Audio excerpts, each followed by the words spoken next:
शेवटचा गोड व्हावा हा चिंतिले पावलो सावा कुंडलिया धावा कृष्णेटिया कवतूक वाटे झालिया भिसांचे कवतूक वाटे झालिया भिसांचे नाव मंगळाचे केले गुणे आता निश्चिंतीने पावलो विसावा कुंडलिया धावा कृष्णेटिया तुका मने मुक्ती परलेली नोवरी तुका मने मुक्ती परलेली नोवरी आता मी सचारी खेळी आता निश्चिंतीने पावलो विसावा कुंडलिया धावा कृष्णेटिया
पांडुरंगा करू प्रथम नमन कसरे चरण संतासिया त्यांच्या कृपादाने कथेचा विस्तार बाबाजी सद्गुरू दासनिका दयांचे केल्या स्मरण होय सकळ रितेशच्या विकरण हे जीवन श्रीचरण श्री गुरूंचे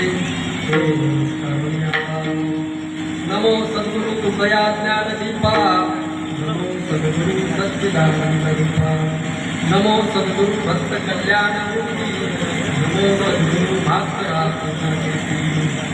ओम नमो ज्ञानेश्वरा करुणाकराया दयाळा तुमचा अनुग्रह लाभ पावन झालं चराचरी मस्तक हे पायावरी या वारकरी संचा विठाला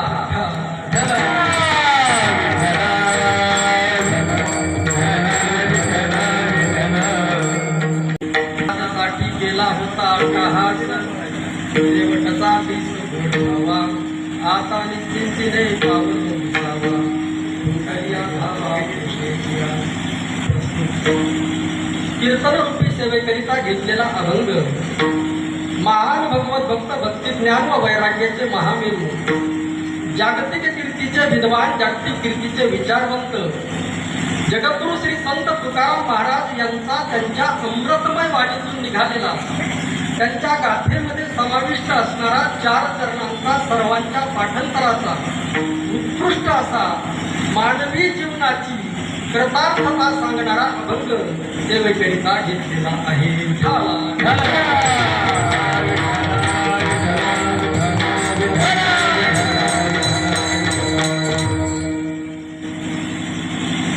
अभंग अगदी साधा सोपा आहे. अभंग अगदी साधा सोपा आहे. सर्वांच्या पाठांतराचा आहे. मानवाने आपल्या जीवनामध्ये जन्माला आल्यानंतर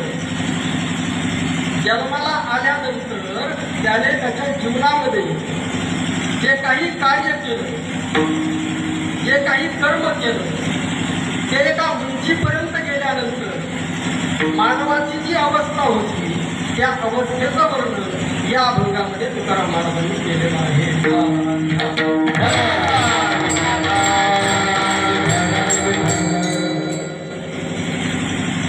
जगद्गुरु श्री संत तुकाराम महाराजांच्या जीवनामध्ये सुद्धा अशी अवस्था प्राप्त झाली की आता याच्या पुढे काही नाही. जे काही जीवनामध्ये मिळवायचं असतं ते तुकोबरायांनी मिळवल्यानंतर तुकोबराय स्वतः म्हणतात, काय सांगो झाले काही दियाबाही पुढे नाही झाली आवडी.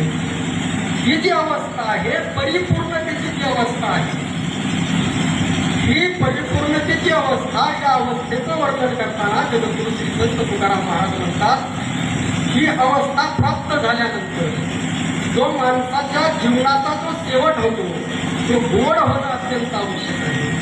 आणि हे कशाच्या साधनाने केलेलं आहे? नामस्मरणाच्या साधनाने. नामगोड नामस्मरण सुद्धा काय आहे? गोड आहे. त्या गोड साधनाने, नामस्मरणाच्या साधनाने ही अवस्था मी माझ्या जीवनामध्ये प्राप्त केली आहे.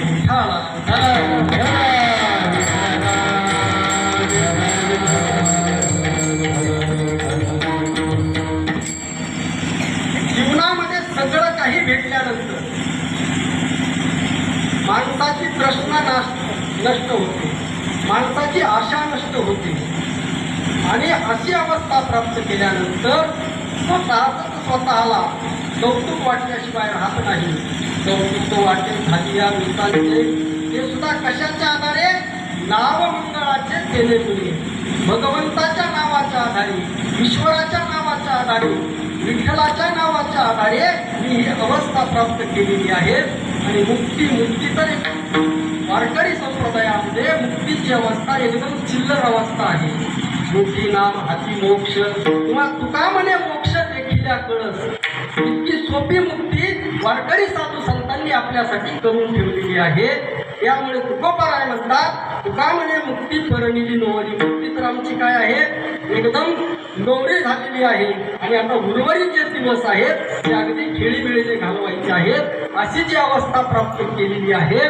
आणि ज्यांच्या सेवेसाठी आजचा हा अभंग घेतलेला आहे असे कर्मवीर भीमराव जाधव यांच्या पुण्यस्मरणानिमित्त, यांच्या प्रथम पुण्यस्मरणानिमित्त आज हा अभंग आपण घेतलेला आहे.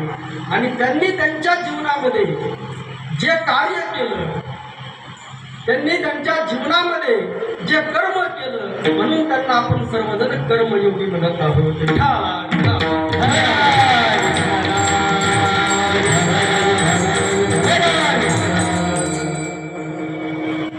पूर्वीच्या काळी प्रत्येक गावामध्ये 10-5 जणांना भरपूर जमिनी असायच्या, बरोबर का?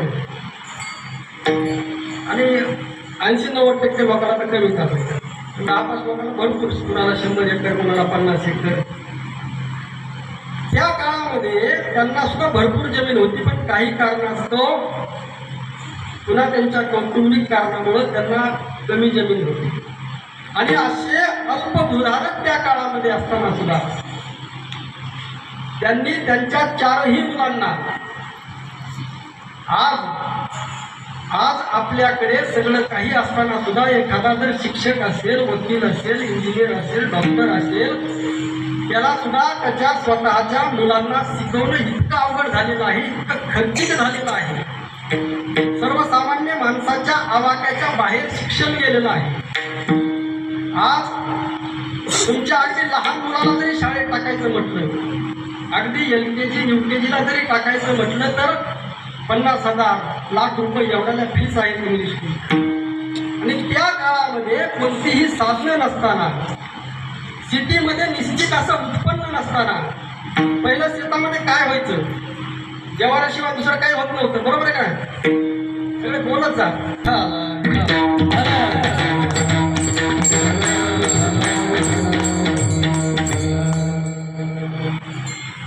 त्यांनी त्यांच्या जीवनामध्ये कमी शेती असताना त्यावर जे मिळेल ते काम करत राहिले, नुसतं शेतीवर अवलंबून राहिले नाहीत. लक्षात ठेवा.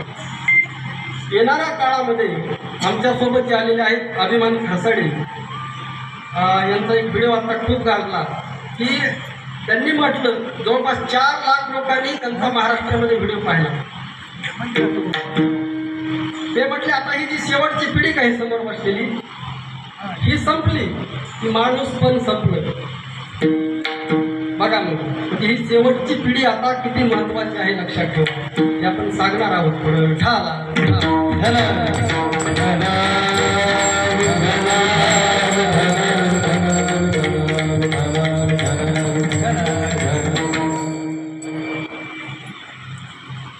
ही पिढी ज्या पिढीने आपल्याला सर्वांना घडवलं,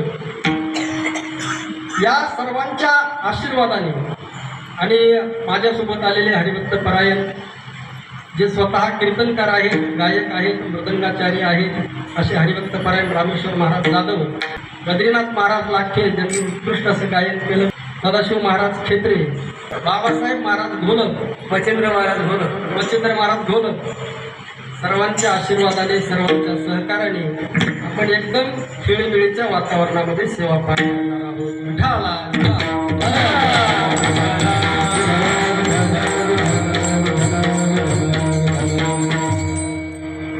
अभंग अगदी साधा आहे, सोपा आहे. तुम्ही या अभंगावर अनेक वेळा अनेकदा चिंतन ऐकलेलं असेल आणि तेच चिंतन मी तुम्हाला त्याच पद्धतीने मांडणार आहे. त्यामध्ये काही थोडंफार नाविन्य तुम्हाला दिसणार आहे.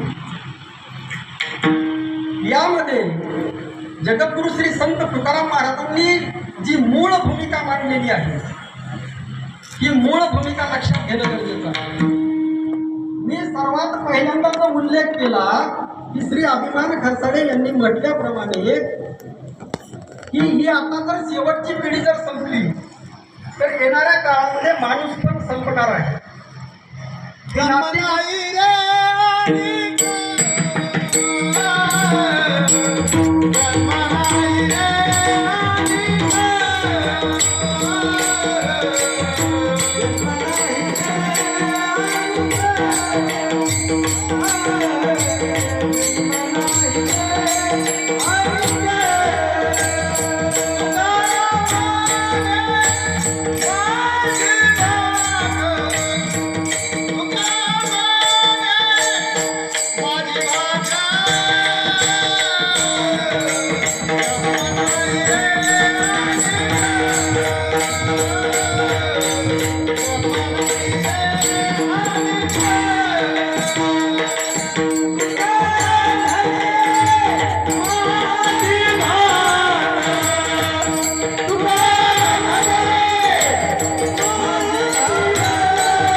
तुका म्हणे माझी भाग. अगदी शपथ घेऊन तुकाराम महाराजांनी सांगितलेलं आहे, या जन्मामध्ये हा मानव देह धारण केल्यानंतर तुम्हाला जे काही करायचं आहे ते या देहामध्येच, या देहाच्या द्वारे, या मनुष्य देहाच्या द्वारे या जन्मामध्येच तुम्हाला करायचं आहे. आणि जन्माला आल्याचं सार्थक काय असेल तर तुका म्हणे जन्म आले ते सार्थक, विठ्ठलची गती खरिया ठाला.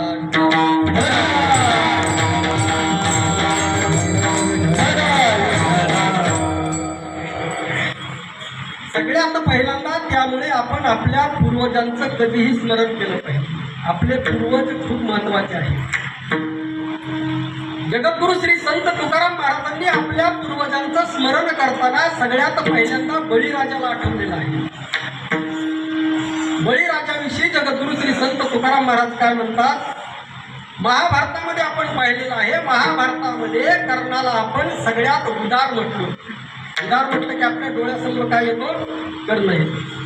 परंतु या कर्णापेक्षाही एक मोठा उदार राजा या भारत भूमीवर होऊन गेला, ज्या राजाला स्वतः महात्मा फुले यांनी, लक्षात ठेवा, स्वतः महात्मा फुले यांनी आपला कुळस्वामी म्हटलेला आहे, म्हणजे आपल्या सगळ्यांचा पूर्वज म्हटलेला आहे. बळीराजातील कुळस्वामीला असा पवाडा महात्मा फुलेंनी त्यांच्यावर रचलेला आहे. आणि त्या बळीराजाची आठवण जगद्गुरु श्री संत तुकाराम महाराज करतात. बळी सर्वस्व उदार जेने उभारीला कर. बळीराजा हा सर्वस्व उदार होता, सर्व अर्थाने उदार होता. आणि बळीराजाच्या दारामध्ये बटू वामन म्हणजे स्वतः भगवान दान मागण्यासाठी आलेला होता. आता बटू वामन दान मागण्यासाठी आलेला असताना बळीराजाने दोनही हात वर केलेले आहेत. दोनही हात वर केलेले आहेत. बळीराजाने दान देण्यास नकार दिलेला नाही, लक्षात ठेवा. बळीराजाने दान देण्यास नकार दिला नाही. दोनही हात वर केलेले आहेत. दान देण्यास बळीराजा तयार आहे, तरी सुद्धा देवाने बळीराजावर अन्याय केलेला आहे. काय केलेला आहे? करोनी कहार. कहार या शब्दाचा अर्थ आहे जुलुमाचा अतिरेक. किती जुलूम करावा त्याचा अतिरेक देवाने केलेला आहे. म्हणजे स्वतः देव जरी चुकला तरी त्याच्या विरोधात उभा राहण्याची हिंमत जगद्गुरु श्री संत तुकाराम महाराजांकडे होती. विठाला विठाला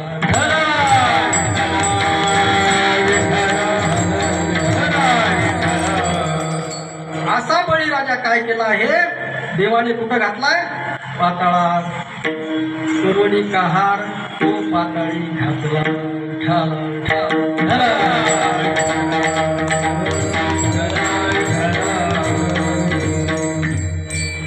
अशा आपल्या पूर्वजांचं स्मरण करायचं आहे आपल्याला.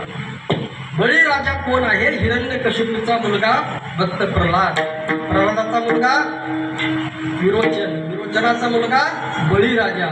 आणि बळीराजा हे आपले पूर्वज आहेत. भगवान श्रीकृष्ण राम हे सगळे आपले काय आहेत? पूर्वज आहेत. आणि या रामायणातून प्रभू रामचंद्राच्या चरित्रातून आपण काय घेतलं पाहिजे? प्रभू रामचंद्राच्या चरित्रातून जो आदर्श घ्यायला हवा तो आदर्श आज आपण ज्यांचं पुण्यस्मरण साजरा करत आहोत त्या पुण्यस्मरणानिमित्त आपण हे लक्षात घेणं गरजेचं आहे की प्रभू रामचंद्राचा आदर्श भिवराव जाधव यांनी त्यांच्या आयुष्यामध्ये घेतलेला आहे.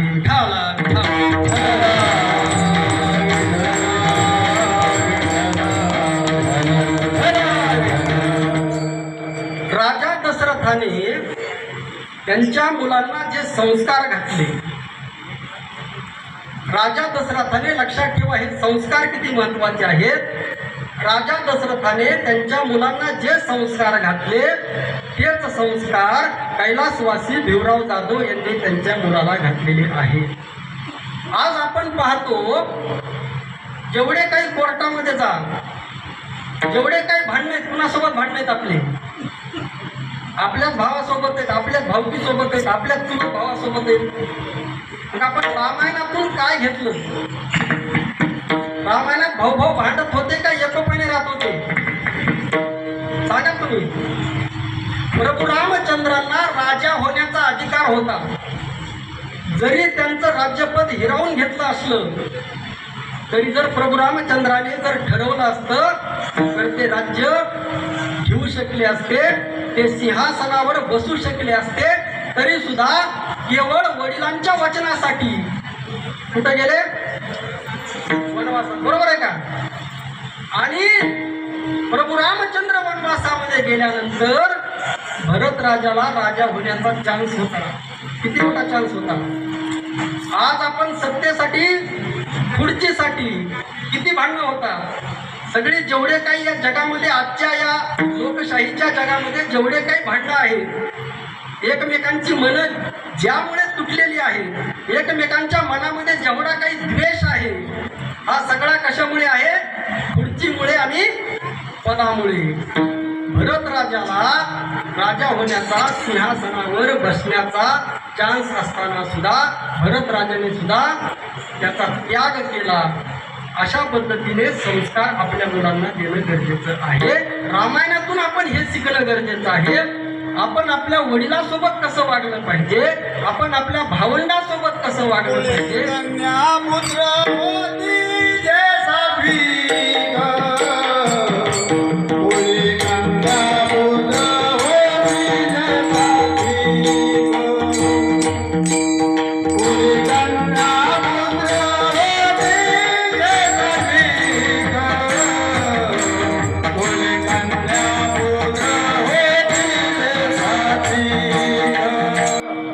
जगद्गुरु श्री संत तुकाराम महाराज सुद्धा तेच सांगतात. 4 मुलं, एका मुलाला डॉक्टर बनवलं, एकाला इंजिनियर बनवलं, एक व्यावसायिक आहेत आणि एकाचं फार्मासिस्टचं दुकान आहे. आणि हे सर्वजण आपापल्या व्यवसायामध्ये स्थिर झाल्यानंतर गेल्या वर्षी एप्रिल महिन्यामध्ये त्यांचं वृद्धापकाळाने निधन झालं.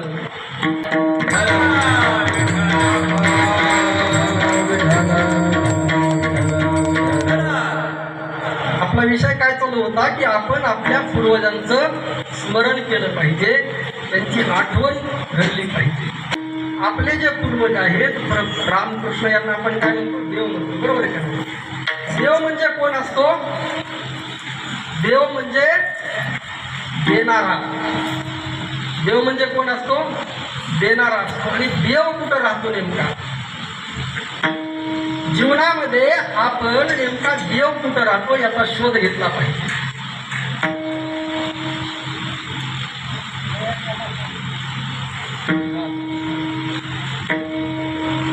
दया क्षमा शांती तेथे देवाची वस्ती. देव कुठं राहतो हे लक्षात घ्या. अगोदर पहिल्यांदा एक माता माऊली असते, लक्षात घेऊन. तर त्या माता माऊलीने कुठं मोलमजुरी करून, कापूस येतायला जाऊन, अजून काय काय करून एक नद केलेली असते. सध्या सोन्यालाही महाग झाले. बरोबर आहे का नाही? 9च्या पुढे गेले. आता सोन्याला लई किंमत आली. पहिलं सोनं लई स्वस्त होतं. आता 2000 मध्ये 500 रुपये ग्रॅम होतं. नव्हते म्हणजे 25 वर्षापूर्वी 500 रुपये ग्रॅम होतं. आणि एवढं कष्ट करून तिने नथ केली. आता एक दिवशी घरामध्ये झाडता झाडता ती नथ हरपली. घरातच हरपली, पण ती काही सापडाना. सगळं घर सापडिलं, नथ काही सापडाना. परेशान झाली. आता एवढं सोनं महाग, त्यातून एवढं कष्ट करून नथ केली आणि पुन्हा ती सापडाना. तर ती शेजारी तिची जाव राहत होती. तिला विचारणार, माझी नथ बघितली का? त्या जावाने बघितलं. त्या जावाची नजर गेली, ती नथ अडकली होती त्या मंगळसूत्रामध्ये. ती म्हणली, नथ सांगते पण मला काय देणार? म्हणजे काय पाहिजे? तुला 500 रुपये लागते. ठीक आहे.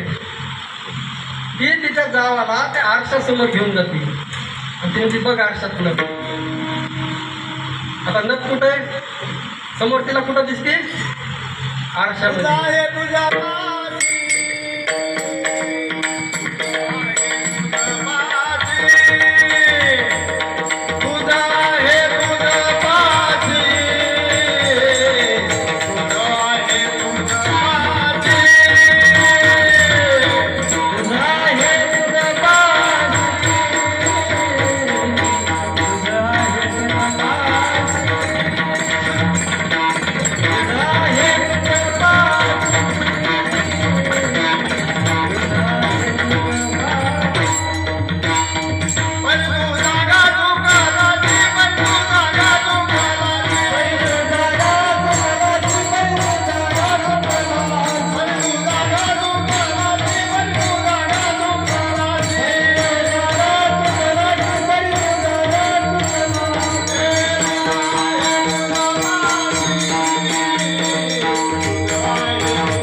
नथ कुठे तिच्या जवळच आहे, पण ती पाहती आरशामध्ये. म्हणजे देव कुठं आहे? आपल्या आतमध्ये आहे. एखादा आपल्या दारामध्ये, खेडेगावात राहणारे आपण माणसं आहोत, मी सुद्धा खेडेगावामध्ये राहतो. आपल्या दारामध्ये कोण कधी ना कधी 1-2 दिवसाला कोणतरी दारात मागायला येतं, बरोबर? त्याला आपण काही ना काही रिकाम्या हाताने वापस पाठवत नाही. काही ना काही पसाभर धान्य, साडी, काय मोबाईल देतोच. असं बघितलंय का आपल्या घरातला देव आणून देतो का? प्रत्येकाच्या घरामध्ये देवळ आहे, गावात मंदिर आहे, गावातला देव आणून देतो का? घरातला देव देतो का? देणारा कोण आहे? आपण स्वतः. तो आपला आतला देव कळाला पाहिजे. विठाला विठाला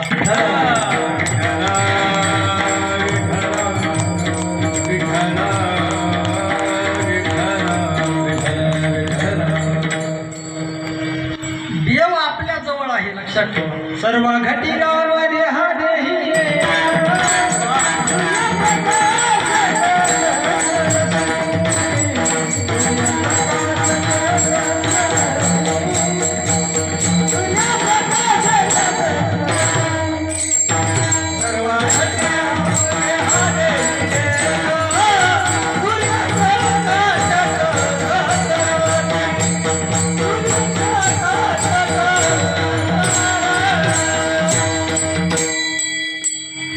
ज्ञानोबा काय म्हणतात? सर्वाढती. राम कुठं आहे? सगळ्यामध्ये. आतला देव, बाहेरचा देव. आपल्यामध्ये देव आहे म्हणजे समोरच्यामध्ये सुद्धा काय आहे? देव आहे. हा देव कळणं गरजेचं आहे. आणि एकदा आपल्यातला आणि समोरच्या जर दोघांमधला जर देव कळला, आणि दोघांमधला देव एकच आहे, दोघांमधल्या देवामध्ये भेद नाही, आणि हा भेद नष्ट झाल्यानंतर जी अवस्था प्राप्त होते म्हणजे विष्णुमय जग, वैष्णवांचा धर्म, भेदाभेद भ्रमण. हा भेद नष्ट होतो, आणि हा भेद नष्ट होणं म्हणजे आपला खरा वारकरी धर्म आहे.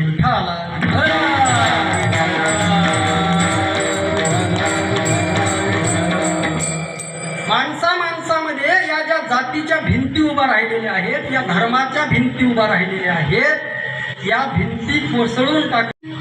जीवनामध्ये येऊन देव कळणं महत्वाचं आहे, लक्षात ठेवा. दुसरं काही जरी नाही कळालं तरी देव कळणं महत्वाचं आहे, धर्म कळणं महत्वाचं आहे, आणि त्या धर्माचं पालन करणं सुद्धा अत्यंत महत्वाचं आहे.